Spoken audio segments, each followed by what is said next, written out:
So today we had a great interview with Feraud Calixte, who is a financial planner, financial advisor in Tampa, and it was a great interview. And I learned something today. I learned that there's something that we as organizations and physician groups can do to help decrease physician burnout, and that is to give them the opportunity to do other things. And so you'll learn a little bit about what Feraud says about that.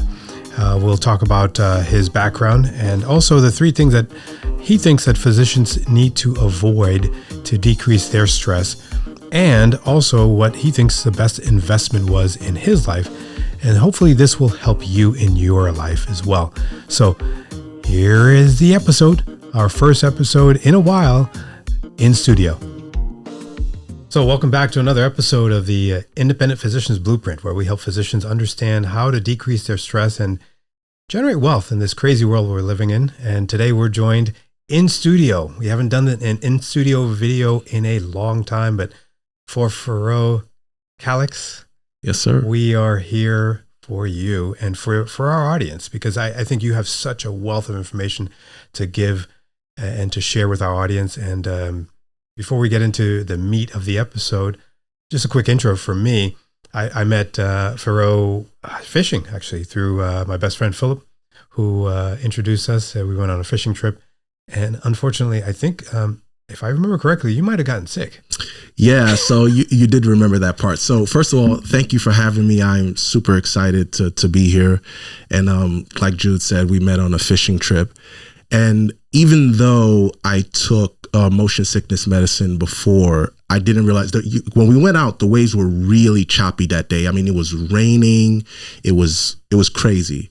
But yes, he is correct. I did get sick, and our tour guides was helpful enough. They said, that's great. So, because I was blowing chunks into the water, and they said that's good for the fish. That'll bring them to chum the water. So yeah, that was crazy, but it was fun. Yeah, and it's happened to all of us. By the way.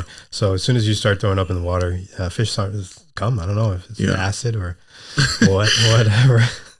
But before you got sick, I was intrigued about your knowledge about physicians, and I didn't understand where that was coming from, because you had a deep knowledge and you kind of pegged us spot on with the stresses that we go through from a financial standpoint. So what has been your experience with the physicians, and how did you get that knowledge? Yeah, so first it's both personal and professional for me. So personally, I have a lot of physicians in my family. So my father's a physician from Haiti, trained in medical school in Mexico. My younger brother, I'm the oldest of three. My youngest brother is a physician. He's a radiologist now in Miami. So my uncle is a OB, tons of friends, family, cousin who are physicians. So that's been my personal network. Professionally, I work with them from different, we'll kind of explore this later, kind of like my career trajectory, but just in working with physicians in a holistic way, because physicians are oftentimes targeted from financial professionals, mainly from product salespeople. And the way that I've kind of worked with physicians kind of holistically without having to sell products, the way we work with physicians really resonated with them. And it just became such a, you get one physician, then another one, and then they start talking, and then you just build that client base. And do you think that having family members as physicians, do you think that they give you an edge in understanding the mindset? Well, yeah. So I think that, yes. And it makes you empathetic, because I see physicians not as just a client niche or a segment to serve. These are real people with real stories. Mm-hmm. And I can empathize a lot with where they're coming from, even though I didn't go through the rigorous training that you all went through. But I have a lot of empathy and can kind of understand some of the pain points that you go through. Yeah. And did your mom want you to go be a doctor? Yes, like most Haitian parents. I had three choices: was either be a doctor, a lawyer, or an engineer. Yeah. So what's funny is that I did go to law school. I did graduate from law school, even though now I'm in financial services. So she got that part. But my youngest brother became the doctor. So she got 2 out of 3 of us. That's awesome. So, it's interesting because we've had several physicians on the podcast, and I don't know if it's because I grew up there. So I kind of gravitate to a lot of my colleagues that have similar experiences. Did you grow up in Haiti, or were you born? No, so like most people here, I was born in New York. That the Haitians are either in New York, Miami, or Boston. Those are the three places we were. So born and raised in New York, in Brooklyn, New York. So Brooklyn was one of those places that we lived in the type of community. My grandmother lived in Brooklyn, New York for over 20 years without ever having to speak English, because her whole community was Haitian people. Yeah. My mother was a social worker. She worked at the Flatbush Haitian Center. All she dealt with was Haitian people in her community. That's how large the population was there. So yeah, I'm from Brooklyn, New York through and through. So and I have to say, so am I. Yeah. Born at Unity Hospital. I think they since closed that down, but I think it was on the Flatbush area. Yeah. I think Flatbush is like Haitian zone. Yeah, it is Haitian zone. Yes. So did you ever go to Haiti? No. So it's interesting because, like I said, I'm the oldest of three, and my parents have a home in Haiti. But every time we wanted to go, it was just challenging, some kind of unrest. So they never felt it was a good time for us to go. But that's something I would like to definitely share with my family. Yeah. And take them. You're a financial planner or financial advisor. So, they're interchangeable, but so how do they differ? I mean, I like to refer myself as a financial planner because we lead with financial planning as opposed to investment management. I think that there's a distinction that's important to note there, because financial planning takes a holistic view of all of your finances, anything that money touches, whereas traditionally, when you think about an advisor, all you think about is investments. And I always tell my physician clients, like, if investment management is all you're getting, it's such a commodity. Hey, let's go to some of these, robo-advisors, these cheap Vanguard or some of these other service providers, and you can get investment management for really low cost. I think financial planning that takes a holistic view, that takes a look at taxes, investments, cash flow, insurance, estate planning, how all of those pieces tie together, I think that's where the real value add is. And so as a financial planner or advisor, are you mainly focused on physicians, or is there another group of professionals that you find that are similar to physicians and their stresses? I'm part of a firm, so our firm has different client segments. So I head up the healthcare and retiree practice group. My partner deals with more the tech professionals and some of the business owners. Okay. Now, a lot of times there's some overlap sometimes, because sometimes I could be working with a physician who owns a practice, so they're a business owner. So there's some overlap there, but mainly what I deal with is physicians. So you know our stresses then. Yeah, I'd like to say that I've heard some of the same stories over and over. So give me three things. If you have more, but three things that you think stresses a physician out to the max, like something that you've seen over and over again that you're like, man, I wish these doctors wouldn't do that. Yeah. So one of the things is that depending on if they're first generation doctors, so I think that's unique too, if you're a first generation physician, because a lot of times you spend the years that you have training, you go through medical school, then you may go to residency, and then fellowship, and then you get your first job, your big boy job, as they call it, as an attendee. And a lot of times that sudden wealth, there's a lot of complexities that come from that. You delayed gratification for all this time, so then you feel that once you start working, it's time to make up for lost time. So one of the main points, particularly in the early career stages, is really cash flow optimization. So you have this income coming in, and the income that you make is actually one of your biggest tools. So you want to leverage that tool to really optimize your finances. So you want to look at some debt if you have to pay off. It's probably your first experience with taxes, really considering what tax rate. Yeah, you're making all of this, but then you're in a high income tax bracket and you're like, oh snap, I didn't realize it would be like this. Some of the risk that you want to try to mitigate for. So you do want to look at insurance. A lot of times a lot of financial professionals lead with insurance, but there's a reason why, because, you want to protect that largest asset, which is your ability to earn. So insurance and risk mitigation is there. And then, another thing, so you have cash flow optimization, risk mitigation, and then you also have taxes. Taxes you also have to be mindful of. When you get to a stage or a certain income level, the amount of ways that you can invest in a tax efficient manner, you have some limitations because you reach an income phase out where you can't. There's certain accounts that won't be viable for you, and then you have to look for other ways. Mm-hmm. So those are some of the three, financial pain points. So we had a guest on the show that talked about, and he has a shirt that says W2 LOL, and he's kind of helping physicians understand how they can do locum tenens jobs where they don't have to have a W2 income and have a 1099 income where they're consulting and they can, I guess, pay less taxes. How does that? Yeah. How often do you see that in your financial planning world? Yeah, so that's important. So one of the things when I talked about financial planning earlier, so that holistic view, so the locum tenens movement, or if you look at social media, a lot of physicians are leveraging social media. That really stems from something deeper than just the financial aspect. It's trying to avoid burnout.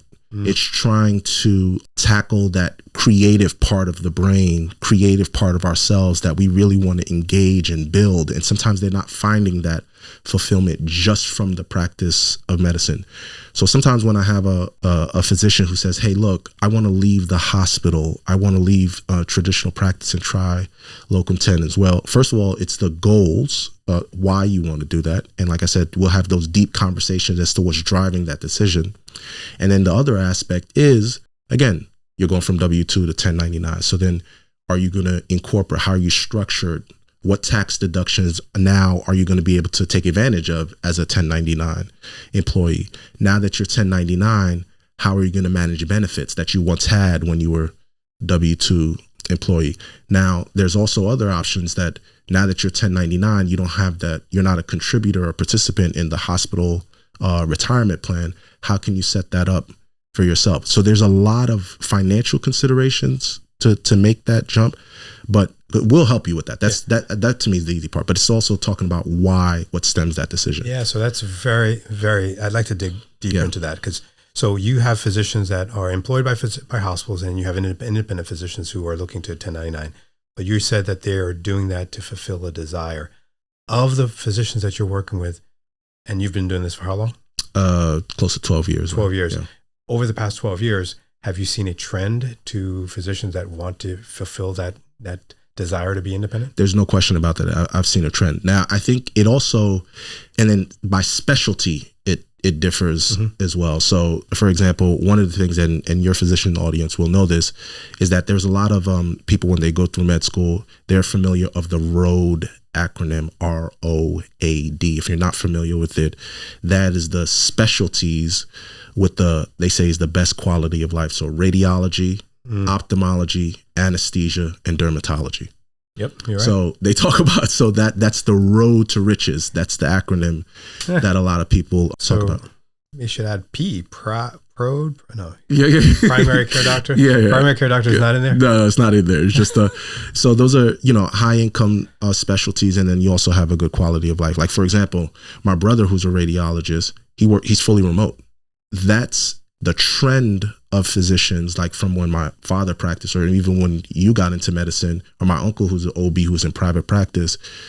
He says all the time, there's a lot of physicians, depending on the stage on your career you're at, I wouldn't say regret, but sometimes, man, if I could do it over again, I would probably pick this specialty.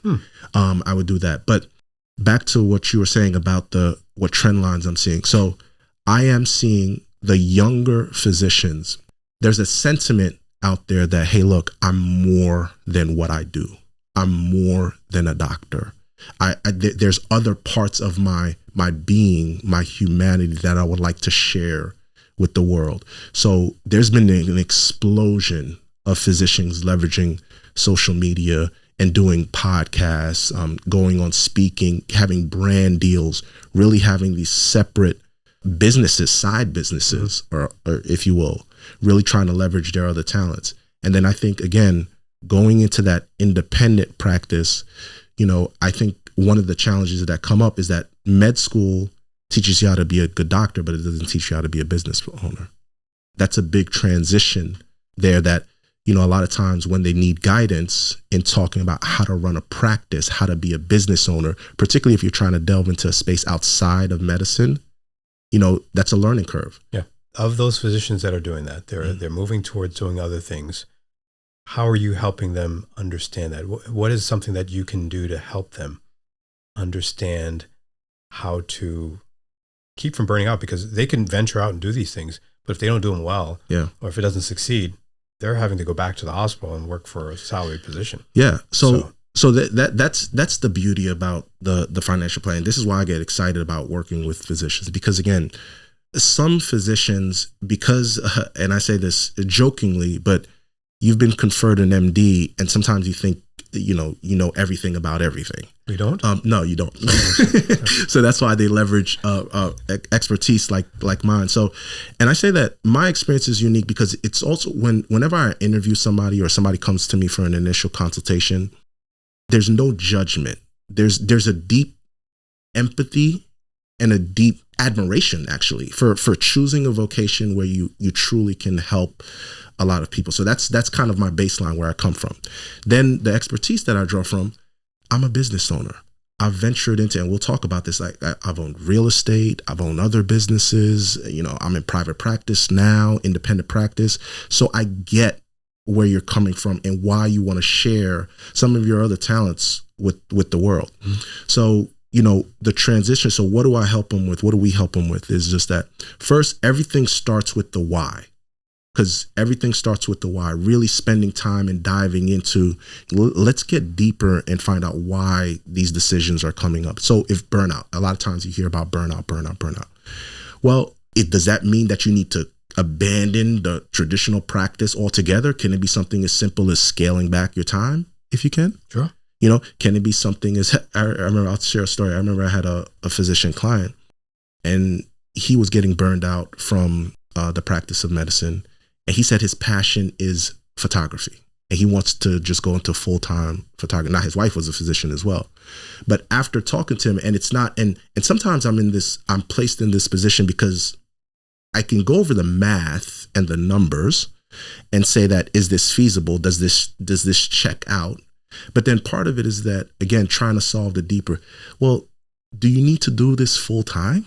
I mean, is that a hobby? Is this something you can just do on the side when you're not on call or you're not at the hospital? Can you just explore this hobby? And maybe you dabble in it for a little while and see where it goes. And then we can kind of talk about some of the other avenues. Because again, the years of training, the expertise, the stress, the grit, the income that you've been able to acquire, it's hard to walk away from that without having a sound plan. Yeah, and I think that's what I had to learn the hard way, is figuring out what the sound plan is personally. So before I enter any venture now, I have to make sure that the debts or whatever monies we're borrowing or not borrowing is there so that we don't get into a problem when that thing doesn't work out. Yeah. So your personal finances has to be in order. Got to get out of debt. You have to have a budget. You have to have a way of knowing, okay, I have this extra money coming in, and this is what I can do with the extra money. Yeah. If you don't, then you run into the problems that most physicians run into, and that's increasing your stress and not being able to get that good investment. Yeah. So over the years, 12 years, what would be your best investment? Yeah. So best home run. Home run. I typically like the boring stuff. So personally, my portfolio is allocated. I'm fairly young, if you can't tell. So I'm actually 90% in equities right now, and 10% a mix of cash and fixed income. So most of high growth, solid companies. So that's kind of boring, steady Eddie. So you would do a S&P 500. You would pick individual stocks? Or well, no, so some of funds? It's a mix of ETFs, so okay. Low cost. I do have a couple of individual equities that kind of like, I did some due diligence on. It sounded like a good company, and that's been working out. But remember, I have a really long time horizon, so I'm not selling anytime soon. So you're not doing penny stocks? No, I'm not doing penny stocks. Oh. So that's in terms of the market. And in terms of real estate, so commercial real estate has been good for me personally. We have a mixed use a property, so office space and residential units. That's been good. So how did you acquire that? Yeah, so that was really, well, it was kind of crazy because it was at the tail end of COVID. Okay. And So people, 2022? yeah, so or 20 was maybe in COVID, maybe like 2021 early, and people weren't looking for commercial office space because nobody was going into the office. Yeah. But I found a unique property that was in a great location, not too far from a university. And the only reason why I thought it made sense, like you, I'm doing my due diligence.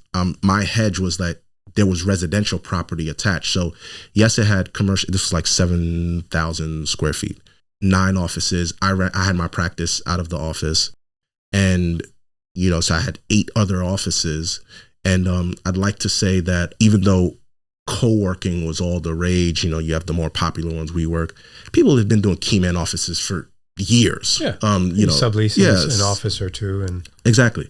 So that's exactly what I did. So I ran my financial practice out of one office, and I rented out the other offices, and that has been good. So that was just through a mutual contact. I mean, the property was listed, but I knew the owner, and I think I got a pretty good deal on the property. So real estate and just traditional investments have been pretty good for me. That's awesome. And I think what you're hitting on is that owner occupied properties are probably the best properties, because then you're paying yourself rent and you're getting the appreciation of the property as well. Exactly. So what would you say would be your worst investment in the past 12 years? Yeah. So worst is a word, but I've learned from everything. That you won't do again ever. Yeah. So there's a story here. So one of the things that, one of the asset classes that I got involved in, and this was a few years ago, and this is going to be, most people are going to be shocked to hear this, particularly because of my background from an inner city, but I lived in North Carolina, and, affordable housing was all the rage, and thinking about affordable housing. And, somehow, some way, being in North Carolina in the South, I looked at single family residences, multifamily, then self-storage. I went through the evolution. Then there was, all the way over here on the end of the spectrum, was a mobile home parks, trailer parks. And, I listened to podcasts. That's usually how these stories start.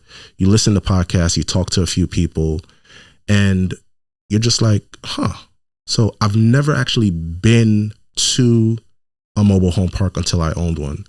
And I found one in Eastern North Carolina. It was small, relatively small, 15 units. And the idea is that you own the land, and then, the residents, the tenants own the mobile homes. And, before you get comments and everything, because this is a very controversial, I wasn't a slumlord.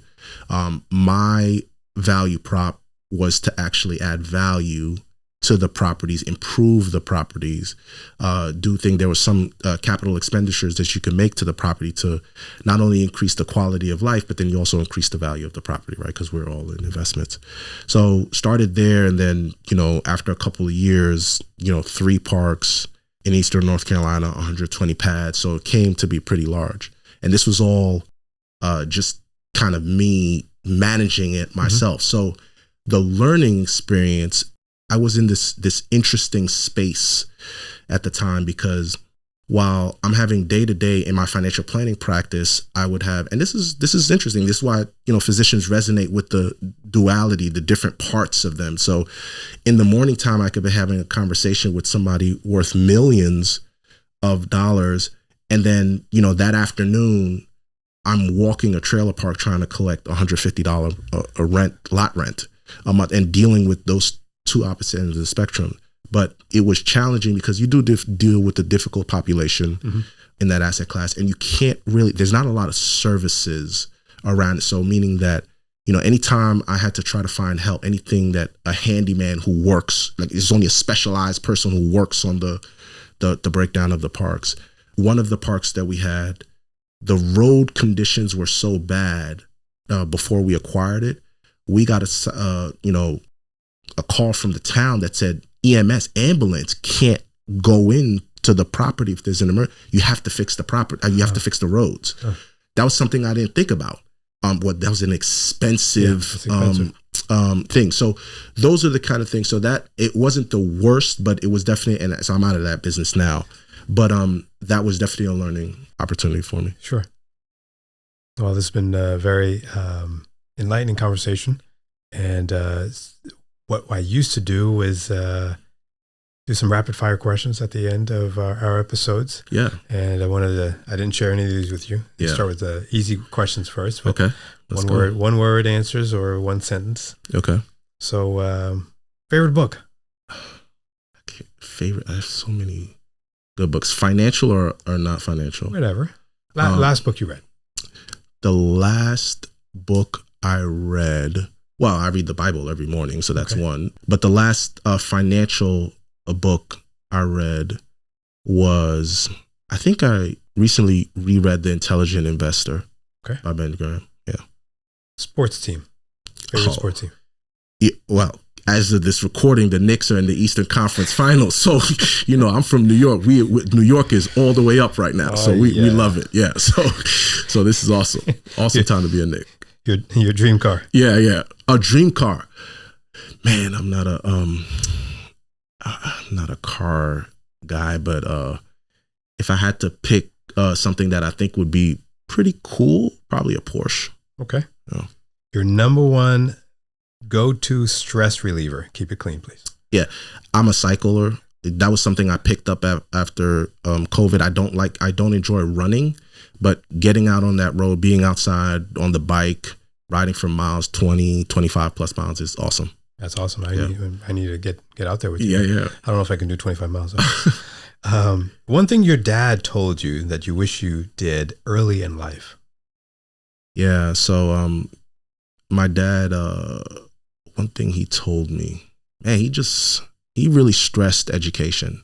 And it's not that I did do what he told me, and my brothers did it too. And then just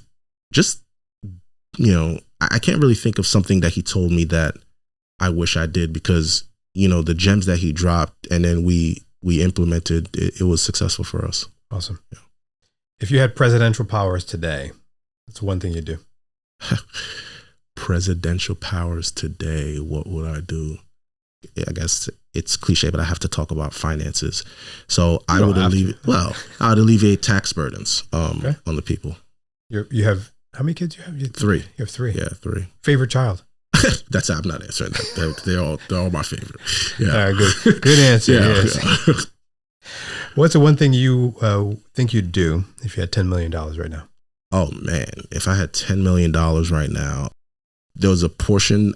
First of all, I would start a foundation that would be, and you don't have to have $10 million to, by the way, that's also something that we talk about our physicians with. There's ways to be charitably inclined where you don't need millions of dollars. So start a foundation to support causes that we are passionate about. And then we would really live well. We would enjoy it. Can't take it with you. Yes, I would invest, and that seed capital would probably last for generations. So awesome.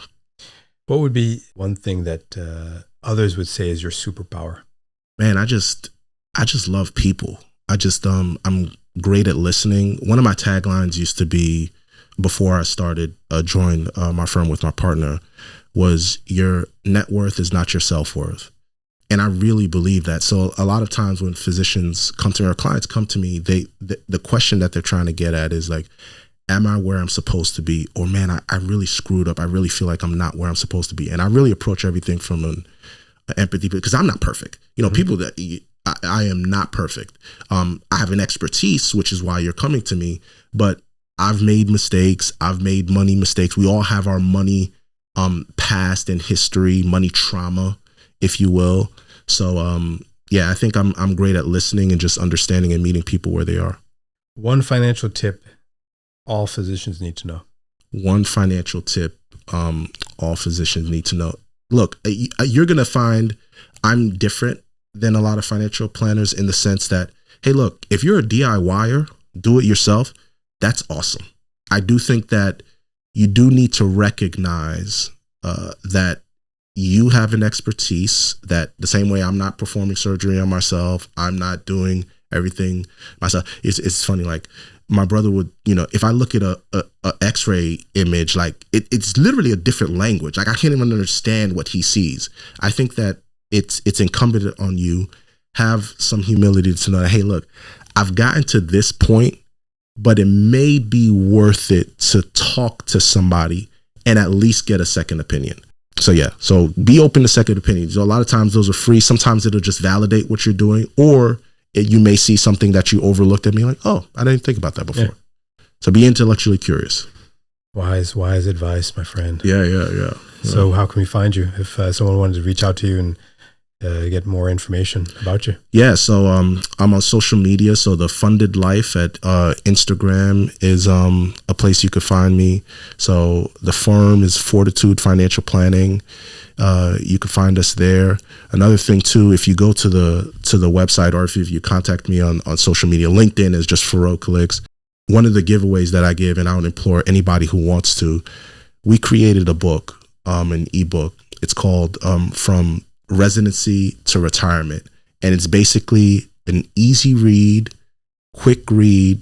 You can download it for free. We give it away when we talk to residents and even people who are at different stages in their career. It has a lot of practical advice that kind of we've amassed over the years, and that we just give that away. And that's just something we just do because we love the community. Can we share that in the show notes? Yeah.